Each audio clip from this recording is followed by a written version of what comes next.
Fijar el precio del petróleo en RMB ha cambiado las tornas para Estados Unidos, que durante mucho tiempo ha utilizado su control del comercio mundial de petróleo para respaldar el dólar. A partir de ahora, el comercio petrolero se llevará a cabo en monedas no vinculadas al dólar, la pesadilla de la dolarización estadounidense.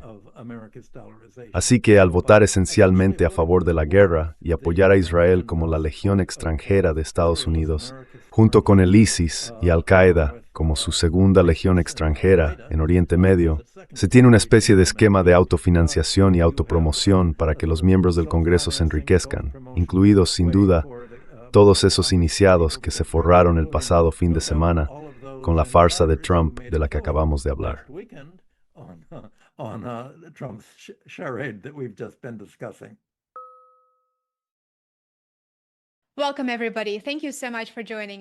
Bienvenidos a todos. Muchas gracias por acompañarnos. Soy Lena Petrova con un nuevo episodio de Asuntos Mundiales en Contexto. Hoy tengo el honor de dar nuevamente la bienvenida al profesor Michael Hudson, un reconocido economista, distinguido profesor investigador de economía y autor.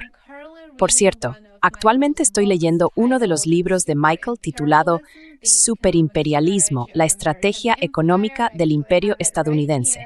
De hecho, lo tengo justo aquí. Se ha convertido en uno de mis libros favoritos. Este libro es absolutamente fascinante y diría que es perfecto para cualquiera que busque una comprensión más profunda de los acontecimientos mundiales actuales. Este es el libro que hay que leer. Lo recomiendo encarecidamente. Por favor, sigan a Michael en Patreon, así como en su página web. Dejaré ambos enlaces en la descripción del video más abajo. Profesor Hudson, bienvenido de nuevo al programa. Un placer poder verle. Bueno, es un placer estar de vuelta aquí, con tantas cosas ocurriendo en el mundo. Sí, es un placer tenerte aquí.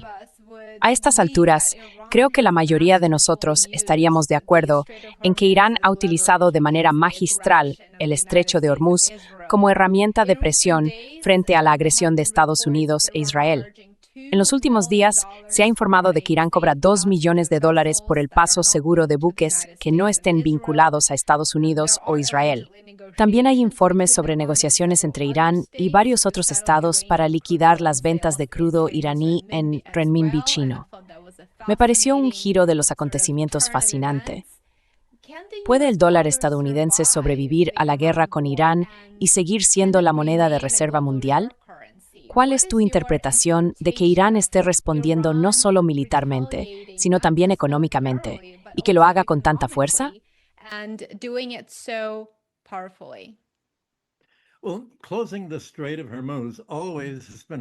Bueno, el cierre del Estrecho de Hormuz siempre se ha reconocido como la primera y más obvia respuesta de Irán desde la década de 1970. De eso estábamos hablando. En primer lugar, el Estrecho de Hormuz ha permanecido abierto todo este tiempo. Todas las amenazas de Trump de que necesitaríamos un ejército para reabrirlo son irrelevantes, porque Irán, como acabas de señalar, está permitiendo que barcos de la India, Japón y otros países lo utilicen. Así que no ha habido necesidad de liberarlo. De eso no trata el inminente ataque a Irán. No se trata de abrir el Estrecho de Hormuz. No se trata de impedir que Irán tenga una bomba atómica, a la que no ha aspirado en todas estas décadas. Y ni siquiera se trata de impedir que Irán tenga misiles o de desmantelarlos.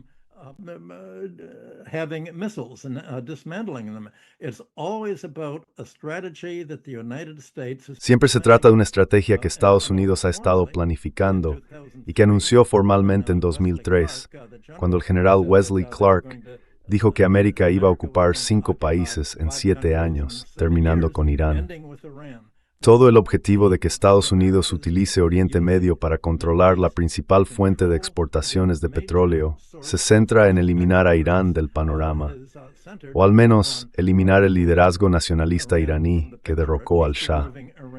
Con Irán fuera del panorama, Estados Unidos puede controlar fácilmente a los países árabes de la OPEP, como está haciendo ahora. Así que toda esta pretensión de que la lucha que supuestamente va a tener lugar este fin de semana el viernes por la mañana, el viernes por la noche, hora del cercano oriente, y el sábado por la mañana, hora de Estados Unidos, tiene que ver con enviar tropas para ocupar una isla en el estrecho o para forzar la apertura del estrecho. No es más que una táctica de distracción.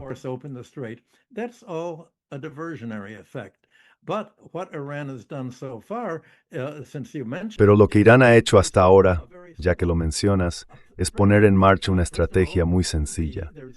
En primer lugar, al cobrar esta tarifa de $2 millones a los barcos árabes de la OPEP que pasan por allí, ha hecho un pago anticipado de lo que va a cobrar como reparaciones por los daños ya causados por Estados Unidos e Israel contra Irán.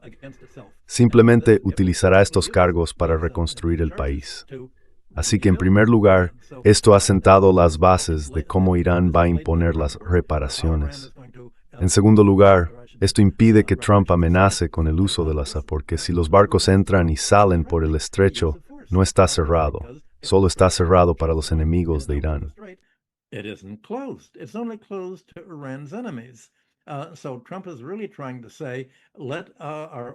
Así que Trump realmente está intentando decir, dejemos que las empresas de nuestros países de la OPEP exporten sin tener que pagarte nada. Queremos que los países de la OPEP se queden con todo el dinero para que puedan hacer lo que quieran dentro del sistema económico dolarizado estadounidense. En tercer lugar, fijar el precio del petróleo en RMB ha cambiado las tornas para Estados Unidos, utilizando su control del comercio mundial de petróleo como medio para sostener el dólar. A partir de ahora, el comercio petrolero se llevará a cabo en monedas no vinculadas al dólar, la pesadilla de la dolarización estadounidense. Y en cuarto lugar, esto también cambia las tornas de la política del gobierno estadounidense al utilizar la amenaza de cortar el suministro de petróleo como forma de imponer sanciones a otros países.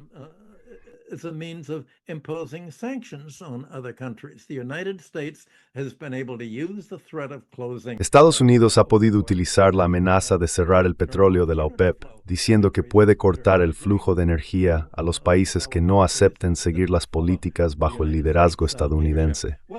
Pues bien, en este caso, es Irán quien impone sanciones a esos países, los aliados de Estados Unidos, diciendo, si vais a aliaros con Estados Unidos y no cumplís las condiciones para romper el control estadounidense sobre todo Oriente Medio y sus exportaciones de petróleo, entonces no os permitiremos realizar este comercio. Así que esta es la gran estrategia entre Estados Unidos e Irán que ha llevado a Estados Unidos a lanzar todas las amenazas que ha estado haciendo, utilizando el estrecho de Hormuz como una de las excusas que respaldan lo que Trump aparentemente planea anunciar este fin de semana.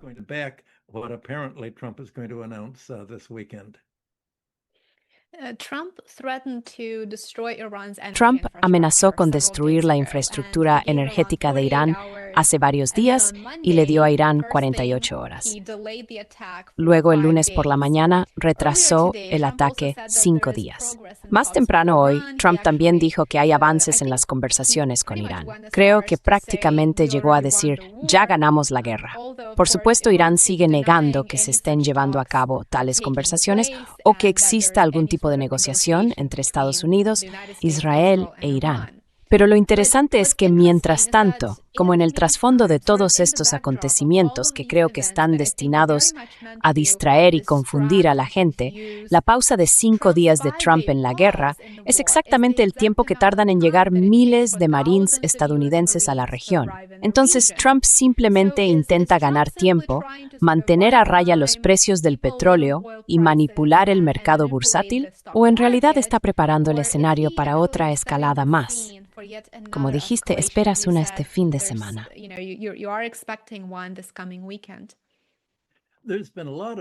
Ha habido muchos comentarios interesantes al respecto.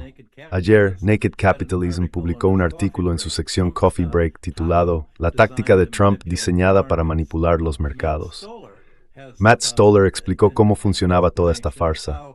Primero, amenazando el viernes pasado con crear caos en la economía mundial, haciendo caer los mercados, haciendo subir los precios del petróleo y bajar los precios de las acciones. Y luego, apenas unos minutos antes de que abrieran los mercados financieros de Nueva York el lunes por la mañana, diciendo, Oh, no tenemos que atacar después de todo. Irán ha aceptado mantener relaciones pacíficas. Estamos en camino hacia un acuerdo.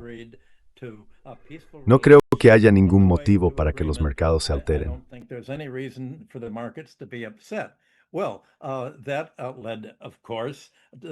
Bueno, eso llevó, por supuesto, a que los mercados subieran 1.100 puntos en un momento dado en la Bolsa de Nueva York para el Dow Jones. El promedio industrial Dow Jones y otros índices siguieron la misma tendencia. Resulta que hubo muchas operaciones con información privilegiada, aparentemente realizadas por asociados de Trump, que sabían exactamente lo que iba a hacer. Es como si Trump hubiera orquestado toda esta amenaza y luego la solución. El lunes por la mañana para permitir que sus asociados colocaran $500 millones en posiciones de compra y se forraran cuando los precios de las acciones subieron, los precios del petróleo volvieron a bajar y todo resultó ser una maniobra financiera para enriquecerse.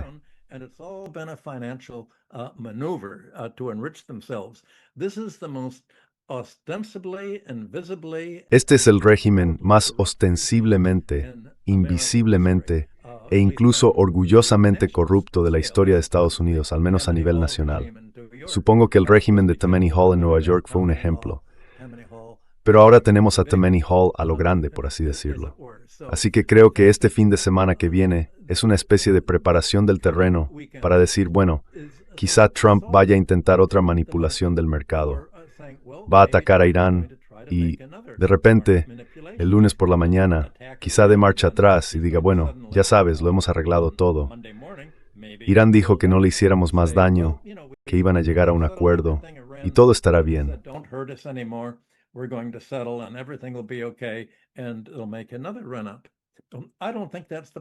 Y volverá a intentarlo. No creo que ese sea el plan esta vez. Creo que el plan principal es, en general, lanzar todo lo que tienen contra Irán. Esto ha sido analizado por casi todos los expertos y comentaristas militares que sigo, y probablemente por la mayoría de los espectadores que tú mismo sigues, diciendo que esto va a ser suicida para Estados Unidos. Pero es un plan que, al fin y al cabo, Estados Unidos lleva preparando más de 2 décadas. ¿Cómo van a derrotar militarmente a Irán?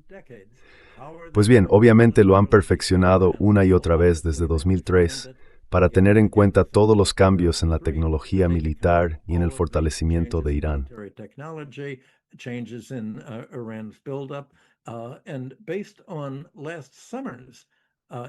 Basándose en el ataque de Estados Unidos e Israel a Irán del verano pasado, creen que tienen un perfil bastante claro de cómo Irán va a defenderse. Pero no creo que Irán haya mostrado todas sus cartas en ese perfil.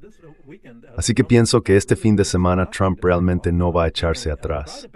Puede que intente hacerlo si y cuando el ataque estadounidense se convierta en un desastre. Pero creo que esta es la última oportunidad que tiene Estados Unidos para llevar a cabo este plan. Nunca ha renunciado a atacar a Irán. En cuanto al mercado bursátil, creo que muchos inversores van a decir, cuando comience el ataque, hora de Nueva York, el sábado por la mañana, engáñame una vez, la culpa es tuya, engáñame 2 veces, la culpa es mía. No vamos a involucrarnos.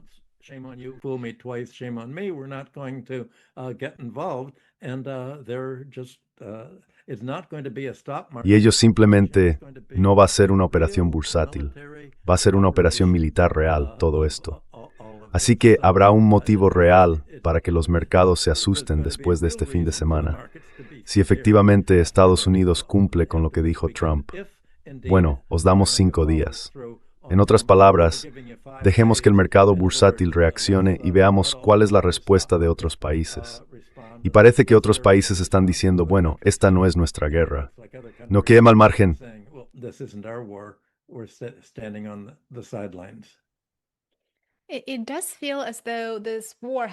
Da la sensación de que esta guerra ha sido reveladora desde muchos puntos de vista. No solo demuestra que el gobierno de Estados Unidos es en gran medida sumiso a los intereses de un actor extranjero, Israel, sino que también pone de relieve la incompetencia, la pura incompetencia de Washington en materia de diplomacia. De hecho, Washington destruyó su propia credibilidad al atacar a Irán no una, sino 2 veces durante negociaciones de alto nivel. Así que sería muy ingenuo pensar que, bueno, esta vez será diferente. Esta vez Trump está diciendo, ya sabes, la verdad. Está diciendo exactamente lo que está ocurriendo. Por tanto, se podría decir que la credibilidad y la fiabilidad de un Estado son activos de gran valor.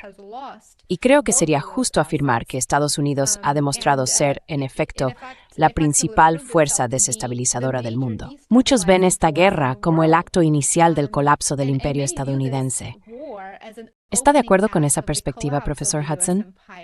Would you agree with that perspective, Professor Hudson? There was no incompetence in American diplomacy in the last few weeks. No hubo incompetencia en la diplomacia estadounidense en las últimas semanas. Todo fue una farsa. Sabes que cuando Estados Unidos hizo lo que consideraba exigencias inaceptables a Irán, querían que Irán, recuerda, ¿cuál fue el contexto del 28 de febrero?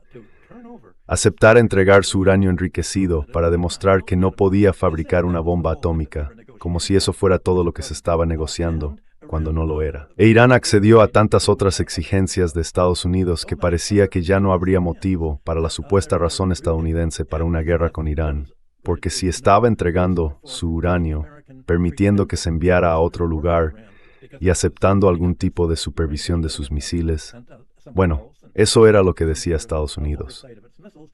Well, that was what the United States said. And the Omani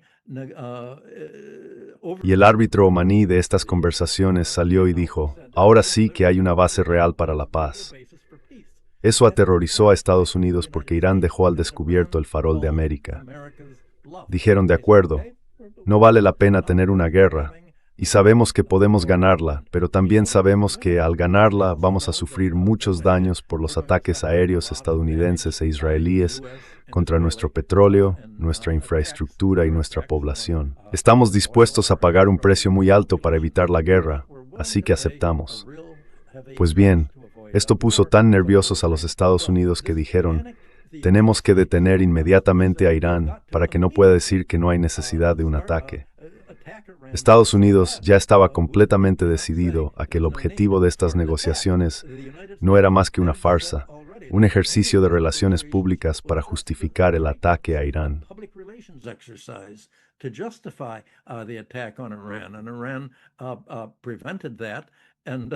Y fue Irán quien lo impidió, y ese fue el detonante. Escribí todo sobre esto en un artículo. Los artículos que estaba haciendo para Democracy Collaborative acaban apareciendo en mi sitio web y también en otros. Así que el faroleo no es realmente una negociación. Estados Unidos nunca dijo abiertamente lo que quería de Irán. Bueno, claro que no lo ha hecho, porque lo que quiere de Irán es controlar todo el cercano Oriente. No solo Irán, sino todo el comercio petrolero de la región de Oriente Medio, para poder obtener un punto de estrangulamiento, un control asfixiante sobre el suministro mundial de exportaciones de petróleo, y seguir utilizando eso como una de las palancas fundamentales para militarizar su política comercial exterior y su política monetaria exterior. Y todo eso fue contrarrestado con gran habilidad por Irán.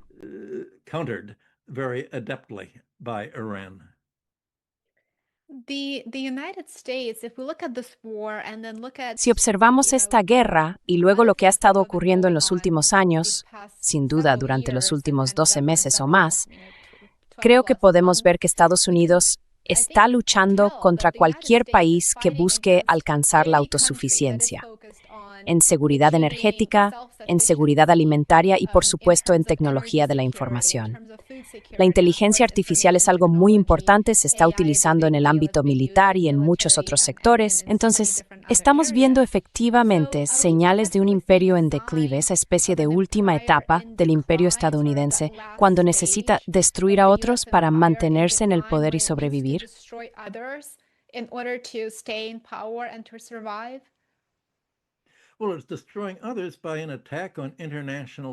Bueno, está destruyendo a otros al atacar el derecho internacional. Lo que Estados Unidos está haciendo es violar todas las reglas de la guerra, todas las normas establecidas en la Carta de las Naciones Unidas. Esto no es simplemente una guerra contra Irán. Estados Unidos sabe muy bien que el resultado de luchar contra Irán será cerrar el comercio petrolero de la OPEP durante el resto del año, probablemente bien entrado el próximo, principalmente a causa de la guerra. Este es el comienzo de un conflicto a largo plazo para determinar si Estados Unidos aún puede mantener el control unipolar de la economía mundial y evitar que otros países, como señalaste, expresen su propia soberanía, cuando la idea de soberanía nacional es la base de todo el derecho internacional.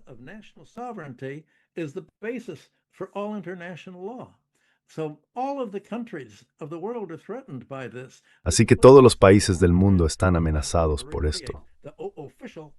Esto es lo que convierte la guerra en Irán y el pasado 28 de febrero en la inauguración oficial de la Tercera Guerra Mundial. Es una guerra mundial porque todo el mundo necesita energía y se va a ver afectado por la reducción de las exportaciones de petróleo, gas, fertilizantes y toda la producción que depende de la energía, electricidad, petróleo para plásticos y también gas helio, ya que las plantas de helio de Qatar han sido destruidas por Irán. Eso ya ha provocado recortes en el uso de dispositivos médicos de exploración que necesitan helio. También se utiliza para los chips informáticos. Se necesita helio criogénico congelado para la litografía ultravioleta extrema, que graba los chips en una forma lo bastante dura y fría como para que no se desborde por todas partes.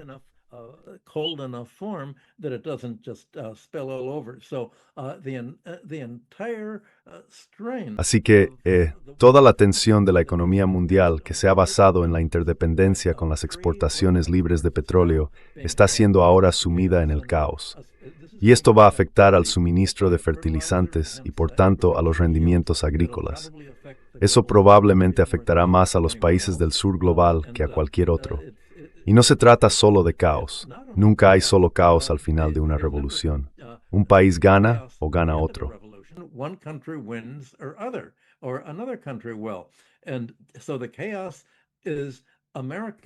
Así que el caos es la idea de Estados Unidos de situarse en una posición en la que, debido a que es tan autosuficiente en petróleo, alimentos y otros materiales, puede salir ganando, más fuerte que los países asiáticos o los del sur global, y utilizar su fuerza económica para controlar la diplomacia mundial del mismo modo que lo hizo después de la Segunda Guerra Mundial.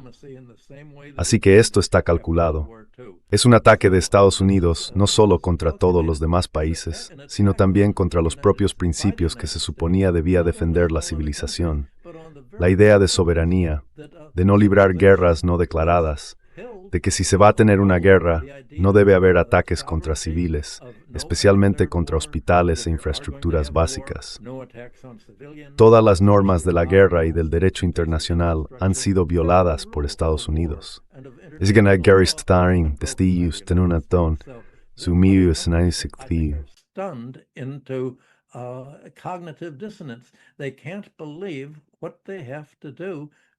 No pueden creer lo que tienen que hacer para defenderse, porque a medida que el caos se desarrolle durante el próximo año, la única defensa será crear un sistema completamente nuevo de diplomacia internacional para sustituir a las Naciones Unidas en su forma actual, para sustituir al FMI y al Banco Mundial, para sustituir a todas las instituciones que Estados Unidos ha establecido como medios de control, incluidas las tarifas de Trump que manipulan el acceso extranjero al mercado estadounidense. El resto del mundo tiene que volverse independiente de Estados Unidos. Y eso llevará esencialmente a aislar a Estados Unidos, en lugar de que Estados Unidos pueda aislar a quienes llama sus adversarios, el resto del mundo que no sigue sus políticas. Así que esto es, en realidad, una lucha civilizatoria tanto o más importante que la Segunda Guerra Mundial.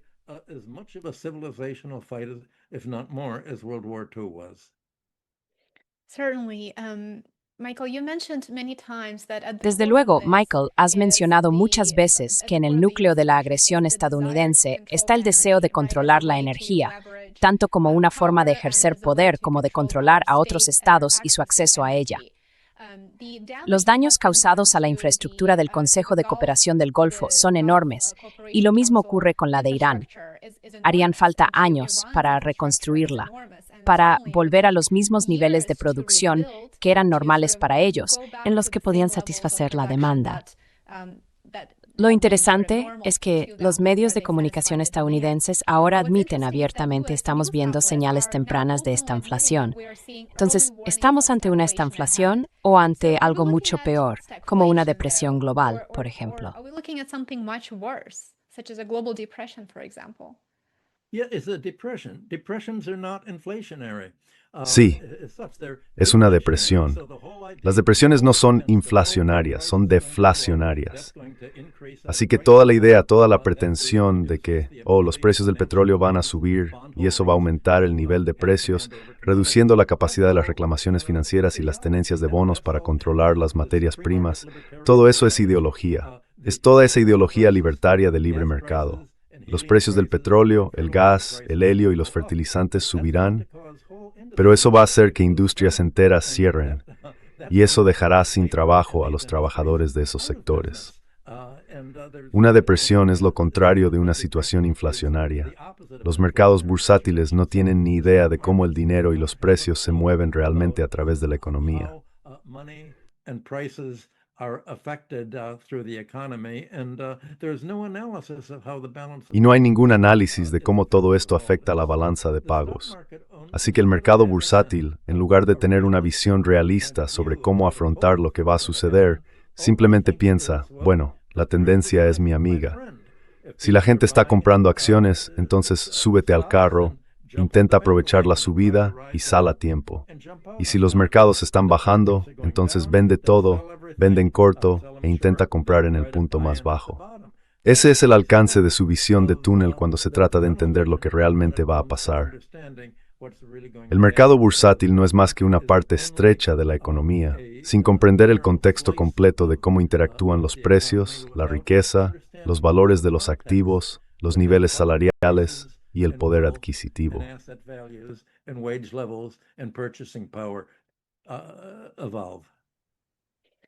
I think if you look at Iran, it's been under Creo que si sanctions observas for a Irán, decades, ha estado bajo and sanciones it is a durante regional décadas middle y power. es una That would potencia be the media appropriate way regional. to describe Creo que it. esa es una forma And adecuada de Iran has describirlo. taken on a great power Y Irán state se ha at its enfrentado a una base, gran working potencia, hand in Estados hand Unidos, with the nuclear que arm trabaja of mano a Israel, mano con which Israel, also un has país con the armas strongest nucleares military y in que the además Middle tiene el East. ejército más It fuerte de goes Oriente without saying Medio. that No hace to falta decir support que war para efforts, sostener más any esfuerzos, state, cualquier Estado, whether ya it sea is the Estados United Unidos, Irán o States or cualquier otro, Iran or necesita any other crisis state, económicas.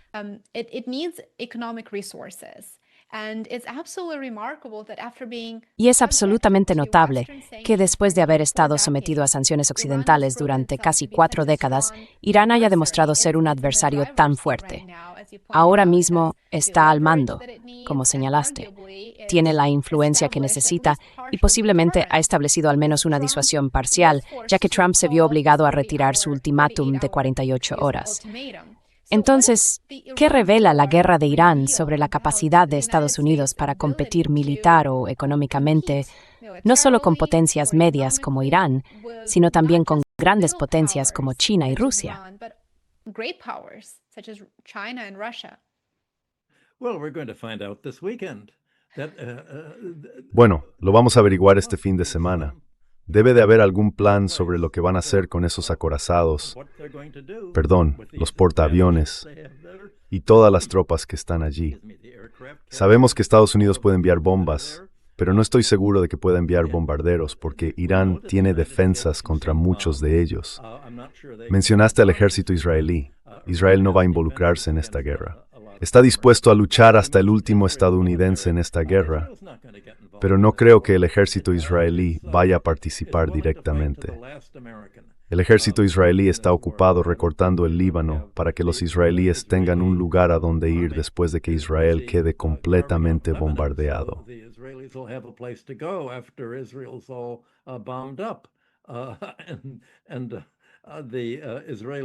La defensa militar israelí está agotada. Ya no les queda una defensa real. Toda la idea del domo de hierro era ficticia. Era pura basura. Todas las armas estadounidenses que tienen no estaban pensadas para un combate real. Y las armas que tenían los países del Golfo tampoco funcionaban de verdad. Eran armas de prestigio, de exhibición, como tener un Mercedes caro, no algo con lo que realmente se pudiera luchar, porque son ineficaces contra las armas iraníes. Así que, en realidad, ya no hay ninguna opción de defensa o militar estadounidense, salvo intentar desplegar a todos esos marines para luchar hasta el último de ellos.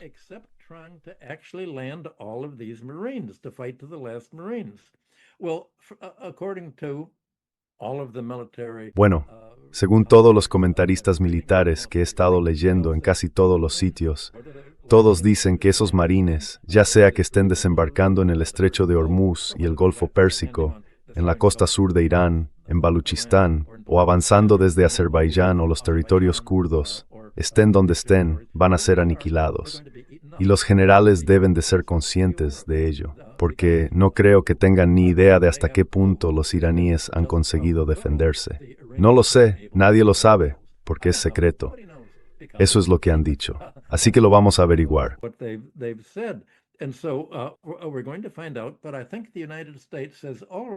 Pero creo que Estados Unidos está diciendo muy bien, este va a ser nuestro Álamo. Así como los estadounidenses dijeron una vez, recordad el Álamo, tras aquella gran derrota, para intentar movilizar el apoyo patriótico a la guerra, vamos a vengarnos por ello. Creo que la idea estadounidense ahora debe de ser, vamos a vengarnos por lo que los iraníes han hecho al ejército estadounidense y por las bombas israelíes. Pero no creo que vaya a haber ningún sentimiento patriótico de recordad el Álamo, ni en Estados Unidos ni en Europa. Europa ya ha dicho, esta no es nuestra guerra, no nos consultasteis, no nos hicisteis partícipes de la planificación, no tenemos ni idea de lo que estáis haciendo, así que contad con nosotros fuera. Y la opinión pública estadounidense no está a favor de la guerra.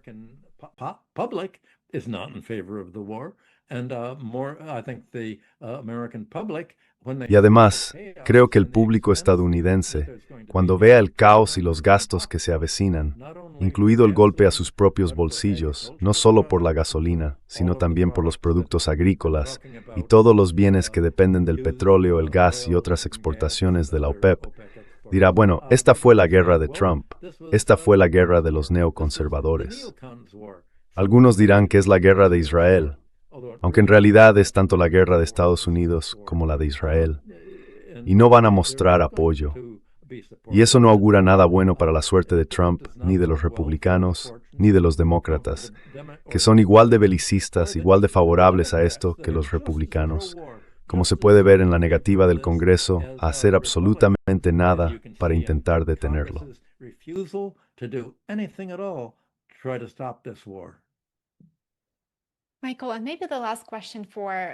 Michael, quizá la última pregunta por hoy.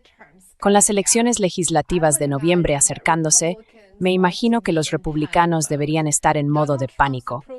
Los índices de aprobación de Donald Trump están por los suelos en todos los temas. Según la encuesta más reciente, los votantes están lidiando con precios más altos, inestabilidad económica y, por supuesto, una guerra cada vez más amplia con Irán y sus consecuencias. Y, como sabemos por la historia, ese tipo de entorno rara vez favorece al partido en el poder. Así que los republicanos están definitivamente en el punto de mira. ¿Cuánta voluntad política o apetito político crees que hay en Washington para continuar con esta guerra opcional, teniendo en cuenta que los precios de la gasolina están subiendo, los precios de los alimentos están subiendo y que esos dos factores se encuentran entre las áreas más sensibles para la población estadounidense? ¿Qué quieres decir con Washington? El estamento de política exterior, en su mayor parte, ahora mismo es un espectáculo de un solo hombre. Es Trump y su camarilla. Ha nombrado un gabinete completamente leal a sí mismo. Tienes un Senado controlado por los republicanos, dirigido por el senador del sur de Alabama, todos a favor de esta marcha suicida. Son como lemmings. No van a protestar. Todos tienen miedo de ir en contra de Trump. Obviamente hay toda una facción del Partido Republicano, la facción aislacionista, que siempre ha estado ahí, pero parece ser una clara minoría. Los sureños, Carolina del Sur y los demás, están todos a favor. South Carolina and the others are all in favor of it, and the Democrats all are. If you look at Y los demócratas también. Si miras quién financia las campañas de los senadores estadounidenses, tanto demócratas como republicanos, es el AIPAC. Parece que solo les importan sus nóminas. No les importa quién gane la guerra, solo quieren sus nóminas. Eso es lo que han demostrado, la corrupción absoluta del Senado y de los republicanos. Y el resultado de la decisión del Tribunal Supremo de que no haya límite a las contribuciones privadas a las campañas ha sido esencialmente privatizar y financiarizar el proceso electoral en Estados Unidos. Así que las elecciones, las campañas, se determinan por qué políticos pueden recaudar más dinero. Todo está abierto al mejor postor.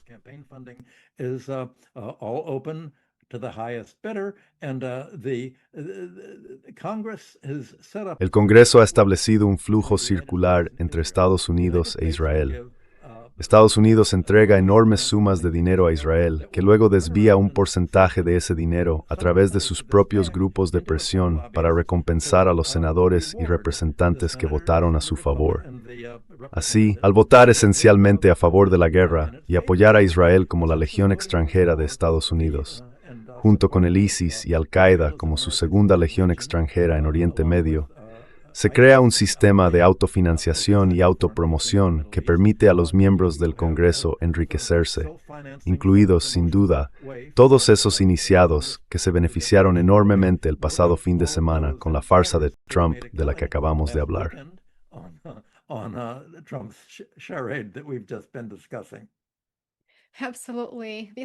Absolutamente. Son tiempos muy interesantes, ¿verdad? Profesor Michael Hudson, muchísimas gracias por acompañarnos y por compartir su perspectiva sobre estos acontecimientos. Espero que vuelva para otro episodio y sé que nuestros espectadores están deseando verle aquí de nuevo. Bueno, gracias por invitarme, Elena. Ha sido una buena conversación y veremos qué pasa este fin de semana.